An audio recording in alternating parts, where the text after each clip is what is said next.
Well, it's nice to see you again. So I'll bring Tabaash through and leave it up to him. So I'll talk to you in a minute. Okay. Ciao, ciao.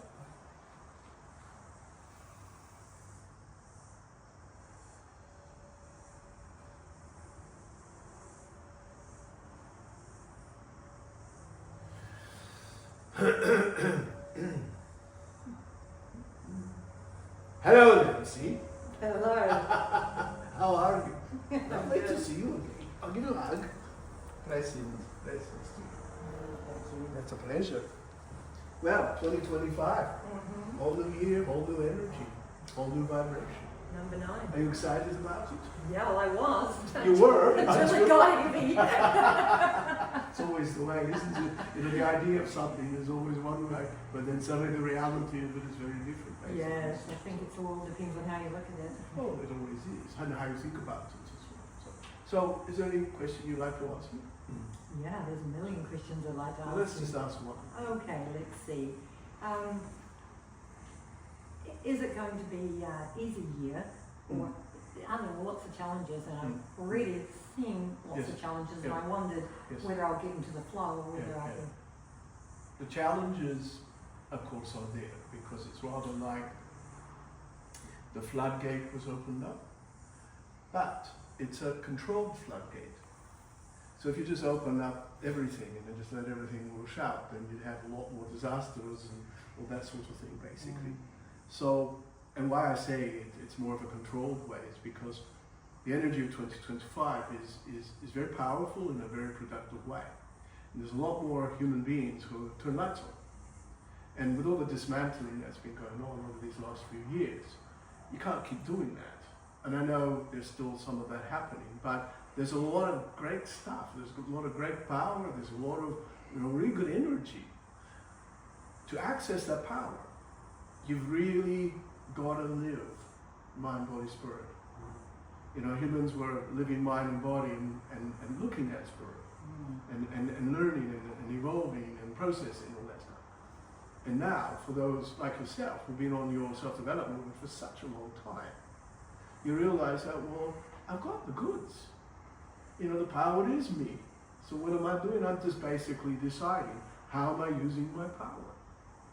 And so if you live consciously, as you know, I've said, knowing your God, and you're conscious of that through the day, it's really a matter of how am I organizing the energy of the day. And realizing, as I've said to you in the past, it's not happening to you.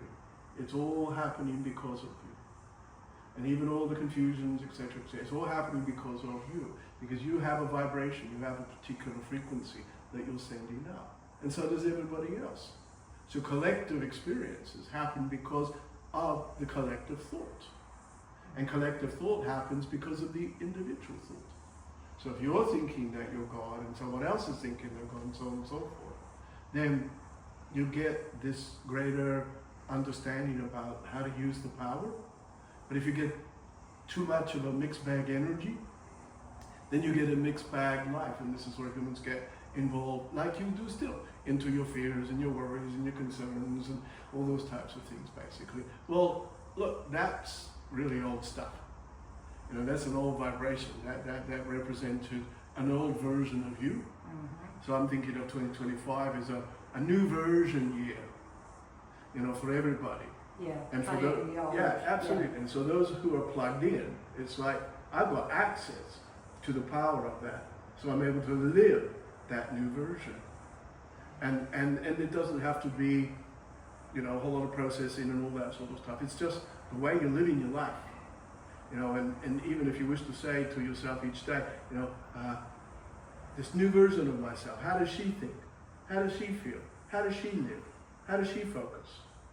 And then you start recognizing that you're observing your opportunity to reorganize the vibration and the energy. You know, it's around waiting for something to happen. You know, you're the one who's making the decision about how you're going to think, feel, be, etc. You're deciding how your year is going to be. So I'm saying to you, well, the year is full of power. Yeah. The year is full of extraordinary opportunities. Go and live it. Yeah, I think we get a little bit caught up in the humanness okay, so I was doing this and I was doing that, and how did that go? And we're constantly assessing. And it's just, I guess, jumping on the flow, but not the flow, if you know what I mean. Just. It's like being in the river and making sure that you're the one who's doing the steering. Yeah, rowing the boat. Or maybe the speedboat. Whatever. I mean, sometimes, as you discover in your life, it's like you're on a paddle boat. You know, and it's like that. And sometimes you're just drifting, you're riding the current. You're not going with the flow because you're still directing yourself. And then there are other times where it could be like a speedboat, like, hey, everything's happening, you know, a lot faster.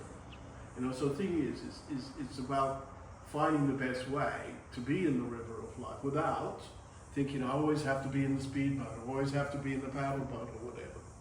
You know, and I think that's a mistake humans make when they forget that everything's so diverse, you know, because the climate of life, emotionally, mentally, physically, etc., is always going to change.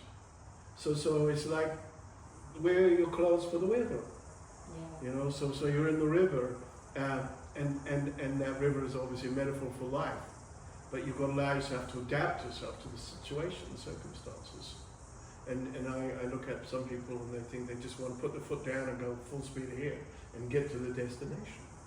You know, and as I've always said, life is not about the destination, it's more about the experiences that are really important to have on a day-to-day level. And when you recognize, like for you today, when you go to your sleep, you can look back and consider, well, what were my experiences today? And what were my responses to that experiences? And then you can go to sleep with those responses, or you can do your little emptying of the day's energy. And then, you know, close it off. So when you wake up tomorrow morning, clear slate. So I'm ready for my next opportunities, my next levels of success, my next version of myself, you know, in every way possible. And I'm paying attention, so I'm sort of following myself around, you know, in mind, in body, in spirit. And I don't think that's a hard thing to do for someone like yourself who's been on your own for such a long time.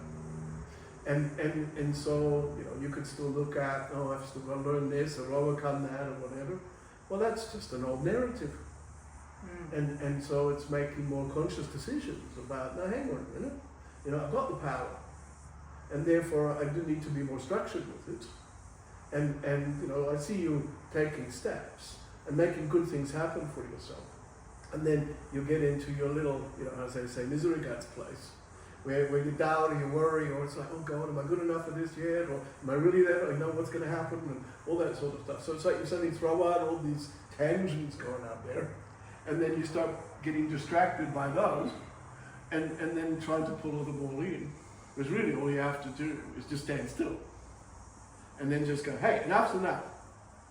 You know, I don't need to do that. I need to stand still, do the driving, and make a choice. I'll decide what's a different way I can use my power.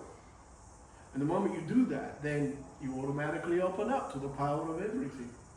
And then if it's important, then you might get some specific counsel or specific direction, whether it comes from your own higher nature or suddenly a book you read and it tells you from a passage, you know, you've had all this stuff before. You know, so it's to realize, hey, you know, life's always speaking to me, but am I listening?